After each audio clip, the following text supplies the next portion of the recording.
Parlons un peu rapidement du concept de marche aléatoire. Donc, on va se mettre dans un contexte où vous avez une pièce de monnaie.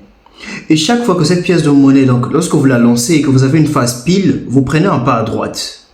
Et lorsque vous la lancez encore et que vous avez une face, vous prenez un pas à gauche. Donc, pile, vous prenez un pas à droite. Face, vous prenez un pas à gauche.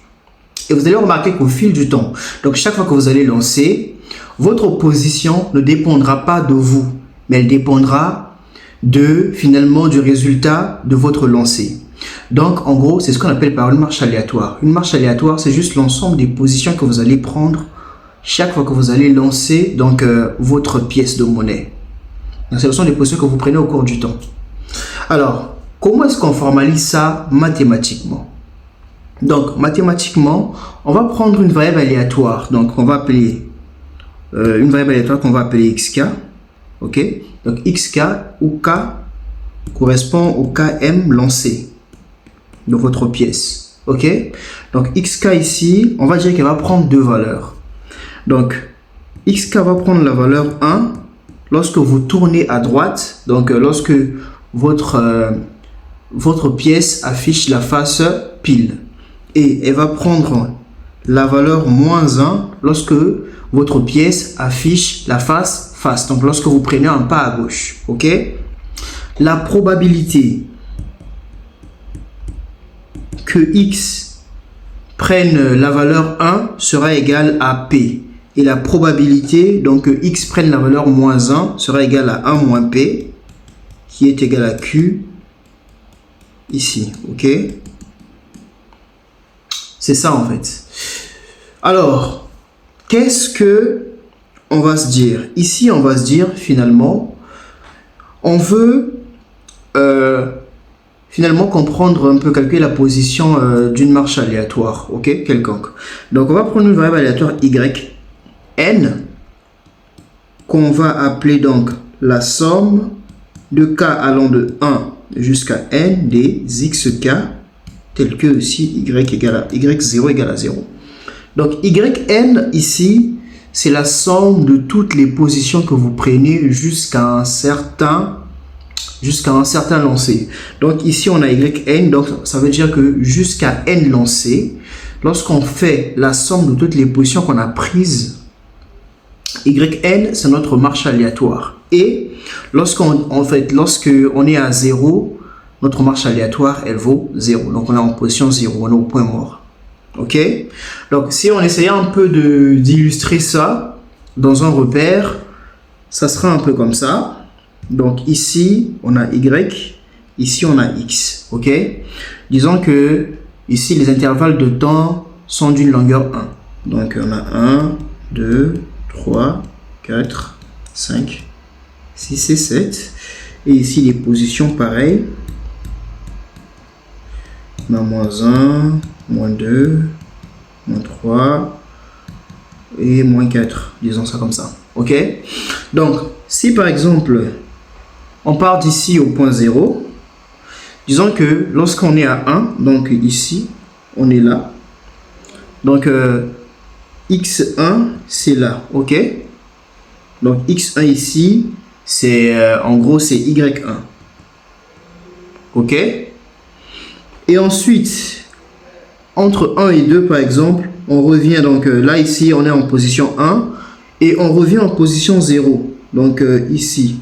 Ça veut dire qu'entre 1 et 2, je vais prendre la couleur rouge, donc on est là, ensuite on revient là, ok, on est en position 0 ici. Ensuite, donc là, on a x1 plus x2, qui est que y2. Ensuite, finalement, on lance encore la pièce, on tombe sur quelque chose d'autre. Donc, on a quoi? x1 plus x2 plus x3, qui est égal à y3. OK? Et on relance encore la pièce, on est là. Donc, on est à moins 2. OK? Moins 2. Bon. Donc, là, si on essaie de faire une petite courbe, comme ça, on va relier les points. 1, 2, 3, donc on a un petit schéma comme ça. Et imaginez un peu qu'on est comme ça. Donc, c'est à peu près ça la marche aléatoire. Et ici, donc on va dire que vu qu'on est à 7, on dit que là c'est y7.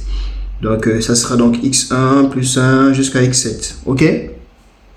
Donc, notre marche aléatoire, c'est en gros l'ensemble. Donc, c'est la somme de toutes les positions qu'on a occupées pendant nos lancers. Donc, ce qui nous intéresse ici, en premier, c'est d'abord d'essayer de comprendre un peu, finalement, comment ça fonctionne. OK? Donc, ici, notre variable aléatoire, je vous rappelle que xk appartient à l'intervalle moins 1, 1. Donc, elle prend deux valeurs. Et ça, xk peut être vu comme, en gros, une variable aléatoire qui suit une loi de Bernoulli de probabilité P. Donc, xk, voilà, c'est une loi de Bernoulli de probabilité P. Donc, on va s'intéresser d'abord au calcul de l'espérance de notre marche aléatoire et à sa variance. Donc, on va essayer de calculer l'espérance de yn, qui n'est autre que l'espérance donc de la somme k allant de 1 à n d'xk. OK? Il faut savoir que chaque lancé est indépendant. Ça veut dire que chaque variable aléatoire est indépendante. Donc, on peut se dire ça. Voilà. On va calculer donc l'espérance de exk. On sait que x prend deux valeurs, 1 et moins 1. Alors, donc, l'espérance de exk, c'est quoi? Donc, c'est la somme de, en gros, k et la probabilité que x soit égal à k. xk soit égal à k. OK? Alors, la première valeur, donc notre k est soit 1 et soit moins 1. Du coup, ici, on aura quoi? On aura donc, en gros, donc k va de 1 à 2. OK? La première valeur qu'il prend déjà, c'est donc 1 fois la probabilité que xk soit égal à 1 plus moins 1 fois la probabilité que xk soit égal à moins 1.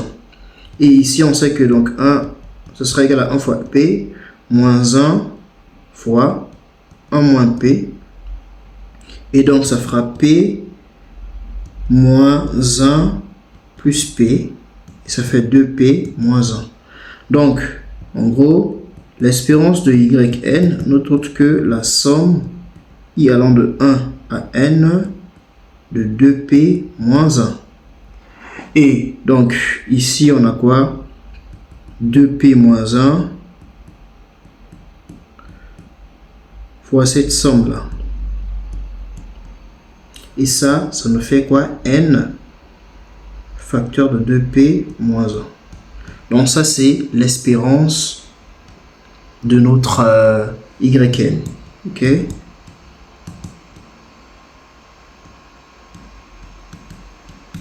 Alors, il y a ce qu'on appelle par les marches aléatoires symétriques. Et lorsqu'on a une marche aléatoire symétrique, la probabilité P égale à la probabilité Q est égale à 1,5. Et donc, dans ce cas ici, si P égale à Q égale à 1,5, notre espérance, c'est donc n facteur de 2 moins 1, et ça fait n facteur de 1 moins 1, ça fait 0.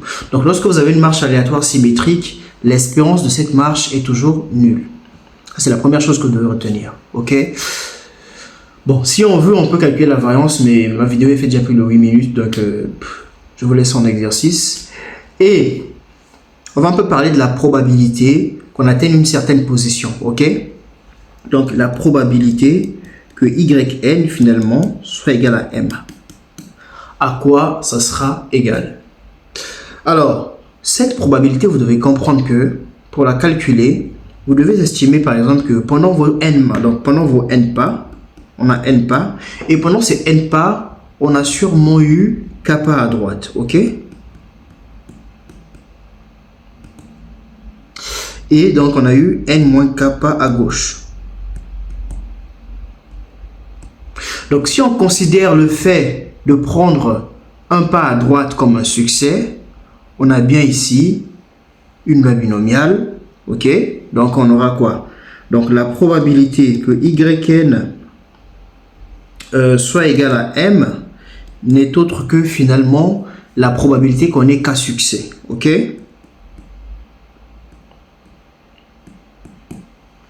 Pourquoi? Parce que finalement, yn, vous devez savoir que donc m c'est quoi? M c'est la distance, ok? Donc si on a k, on a parcouru k, on a fait k pas à droite et n moins k à gauche, ça veut dire que ici donc yn serait égal à quoi? À k facteur de m moins de n moins k, et ça va faire 2k moins 1. Ok, donc ça c'est la distance qu'on a parcourue ici. Donc la probabilité que yn soit égal à m, notre autre que la probabilité de k succès. Et dans les lois de Bernoulli, c'est quoi? C'est nk, la probabilité de p exposant k fois q exposant n moins k. Ok. Alors ici, notre k, comme vous le voyez, donc ici, m c'est 2k moins n. Ça veut dire que notre k c'est m plus n divisé par 2. Donc ici, en fait, notre probabilité ici, elle est positive uniquement si m plus n est pair. Ok. Donc p yn égale à m différent de 0 si m plus n est pair. Voilà, donc ça c'est la probabilité que l'on tombe sur une certaine position. Ça c'est vraiment la première chose que l'on regarde lorsqu'on regarde une marche aléatoire. Et dans une prochaine vidéo, on va un peu regarder ce qui se passe lorsqu'on veut tendre vers l'infini. On va un peu regarder le premier passage finalement. On va un peu regarder ce qu'on appelle par the gambler's ruin, donc la ruine du joueur, et ainsi de suite. Et on va un peu voir comment est-ce que finalement on quitte de la marche aléatoire pour arriver au mouvement brownien. Donc on se retrouve peut-être dans la prochaine vidéo, je sais pas quand, peut-être demain, peut-être après-demain, où on va parler un peu de ce qui se passe lorsqu'on tend vers l'infini.